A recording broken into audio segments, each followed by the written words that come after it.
Hi everyone, welcome back to my channel. Today we are making lemon curd and we're making it with just a few ingredients. We're gonna need 4 eggs, or you can choose to do it with egg yolk. We have 1 medium-sized lemon zest and we have 100 ml or half a cup of fresh squeezed lemon juice, and we have 100 grams of agave, and we're going to use half a cup of cold butter or 1 stick of butter, and we have heavy bottom pot. We're gonna start by cracking the egg into the pot. I'm making this because I'm making lemon cake. So we're going to combine all together. Now, if you're using sugar, it is important that you combine the sugar with the lemon zest. So I'm gonna add the lemon zest in here to infuse. Then I'm going to add the agave. I'm gonna combine all of that, and now we're going to combine the half cup of lemon and mix together. Next, we are going to move over the stove top. Come on, let's go take a look. We want to put this on medium high, stirring consistently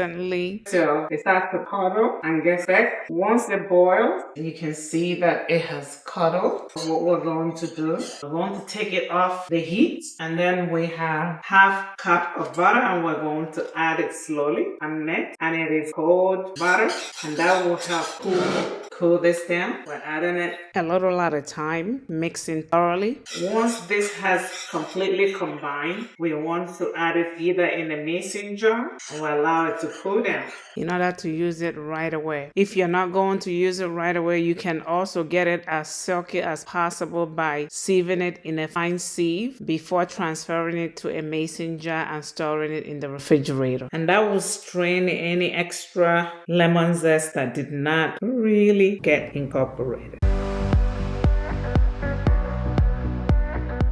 This is why you strain this, so that all this extra stuff will be removed. You know, it's quite interesting that I went to my local Albertson and I looked for lemon curd and they did not have it. Meaning, if you know how to make it yourself, you will never have to worry about running out. Now, let's taste this.